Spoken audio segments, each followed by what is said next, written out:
नूह के IMT रोज कामेव स्थित दीरदोका गांव में पिछले 4 महीने से किसान मुआवजे की मांग को लेकर अनिश्चितकालीन धरने पर बैठ गए हैं। गुरुवार को यहां 9 गांव के किसानों ने महापंचायत बुलाई, जिसमें कई प्रमुख किसान नेताओं ने भाग लिया।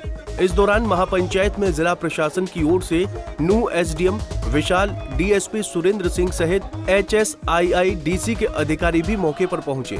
किसानों द्वारा IMT रोज कामेव का काम रोकने की धमकी पर SDM ने 35 दिन का समय मांगा। वहीं किसान नेता रवि आजाद ने प्रशासन को इन 35 दिनों में एग्रीमेंट रद्द करने और ब्याज सहित मुआवजा देने का अल्टीमेटम दिया है। अन्यथा जुलाई महीने के अंतिम सप्ताह में सभी किसान अपने ट्रैक्टरों से गांव रेवासन से जिला मुख्यालय तक शांतिपूर्ण मार्च कर सरकार को जगाने का काम करेंगे। आप सबको पता है, पिछले 4 महीने और 4 दिन से दीरदोका में जो 9 गांव के किसान हैं, जिनकी IMT में जमीन का अधिग्रहण हुआ और उस समय का उनका 25 लाख रुपए प्रति एकड़ का मुआवजा बाकी है ब्याज सहित।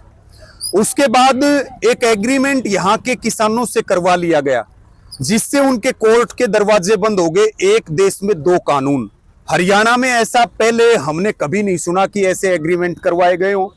एग्रीमेंट के कैंसिलेशन के लिए 25 लाख रुपए ब्याज सहित मुआवजे के लिए, और इसके साथ में जो 2015 में लगभग 10 मांगे और हैं, यहाँ के युवाओं को रोजगार देने की, ट्रेनिंग सेंटर बनाने की, गांव के डेवलपमेंट की, उन सब मांगों के लिए अनिश्चितकालीन धरना चल रहा है।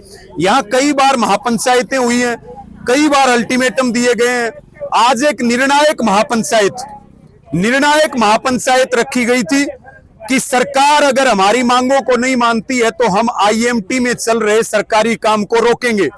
लेकिन अल्टीमेटम के दौरान SDM, HSII-DC के सारे अधिकारी आए और उन्होंने वो चिट्ठी, लेटर, वो कागज वो हमें भी उपलब्ध करवाए जो उन्होंने सरकार को लिखी है। DC ने DO लेटर लिखा है, यानी कि जो हमारी मांगे हैं, सरकार ने, अधिकारियों ने उन मांगों को एक तरह से मान लिया है। और अब इन मांगों को पूरा करने के लिए उन्होंने हमारे से 5 हफ्ते का टाइम मांगा है। सर्वसम्मति से पंचायत ने और कमेटी ने अधिकारियों को 5 हफ्ते का टाइम दिया है, सरकार को 5 हफ्ते का टाइम दिया। इन 5 हफ्तों के दौरान अगर हमारी मांगे पूरी नहीं होंगी तो विधानसभा के चुनाव जैसे जैसे नजदीक आ रहे हैं, हमारे आंदोलन की गति और तेज होगी। और इसी दौरान एक ट्रैक्टर मार्च जुलाई के आखिरी हफ्ते में रिवासन टोल से लेकर के और DC ऑफिस तक एक ट्रैक्टर मार्च भी किसान निकाल करके अपनी ताकत दिखाने का काम करेगा। और अंतिम बार ये समय प्रशासनिक अधिकारियों को और सरकार को दिया है। उसके बाद यहाँ फिर बड़े आंदोलन का आगाज होगा। बता दें कि IMT राज कामेव के लिए 9 गांव खेड़की, कंकर, मेहरोला, बड़े लाकी, कंवरसीका, राज कामेव, दीरदोका, रूपा हेड़ी खोड़ और रेवासन के किसानों की वर्ष 2010 में 1600 एकड़ जमीन अधिग्रहण की गई थी। लेकिन इसके बाद सरकार ने फरीदाबाद के चंदावली, मचगर गांव की जमीन को भी अधिग्रहण कर लिया गया।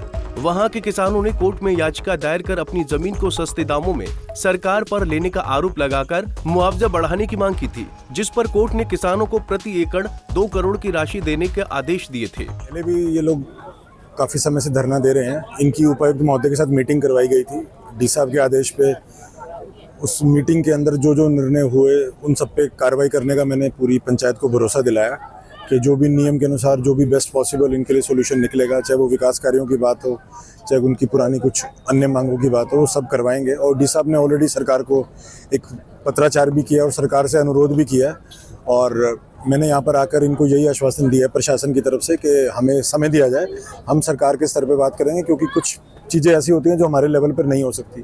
जो HSII-DC के लोकल अधिकारी हैं उनकी भी कुछ यहाँ पर अपनी लिमिटेशन है, तो ऊपर सरकार के स्तर पर निर्णय लिए जाने हैं। तो मैंने इसीलिए इनसे समय मांगा है कि जो प्रक्रिया इनकी शुरू की है उनको आगे सरकार से बातचीत की जाए और जो भी बेस्ट पॉसिबल सोल्यूशन हो इनको दिया जाए। और इनसे ये अनुरोध किया कि जैसे शांति प्रिय रहें, हमेशा शांति से रहें, किसी भी प्रकार की कानून व्यवस्था में कोई बाधा ना हो।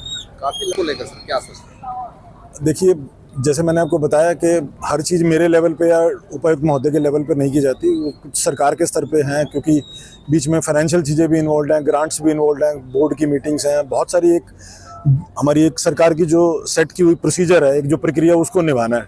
तो उसको निभाने के लिए समय तो आवश्यक चाहिए। सर कितने दिन का टाइम लिया?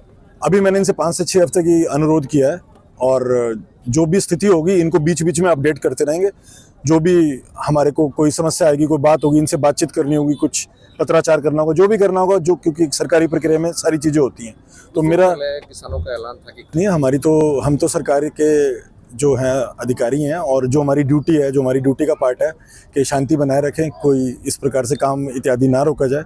एक सभी समझदार हैं तो ये सब हमारा साथ दे रहे हैं और इनकी जो भी उचित मांगे हैं उन पे नियमानुसार जो भी बेस्ट कार्रवाई बनती है वो करवाने की हमारी जिम्मेवारी, हम जरूर इसको टेकअप करें। इस दौरान जब 9 गांव के किसानों को पता चला कि उक्त गांव के किसानों को 2 करोड़ प्रति एकड़ मिले हैं, तो उन्होंने भी लंबी लड़ाई लड़कर सरकार के खिलाफ धरना प्रदर्शन किया, जिस पर सरकार ने किसानों से बातचीत करते हुए उनकी जमीन को 46 लाख रुपए प्रति एकड़ की बात कही और उनसे एफिडेविट पर साइन करा लिया, जिसके बाद सभी किसानों को 21-21 लाख रुपए देकर कहा कि आगे आपको 25-25 लाख रुपए दे दिए जाएंगे, लेकिन दिए नहीं। अब किसानों की बाकी बची रकम उन्हें कब तक मिल पाती है, ये देखने वाली बात होगी। नूंह से अनिल मोहनिया, पंजाब केसरी टीवी। हमसे जुड़े रहने के लिए हमारे YouTube चैनल को सब्सक्राइब करें और नई वीडियो की नोटिफिकेशन के लिए बेल आइकॉन को दबाएं। अगर आप ये वीडियो Facebook पर देख रहे हैं तो लाइक जरूर करें और ज्यादा से ज्यादा शेयर करें। धन्यवाद।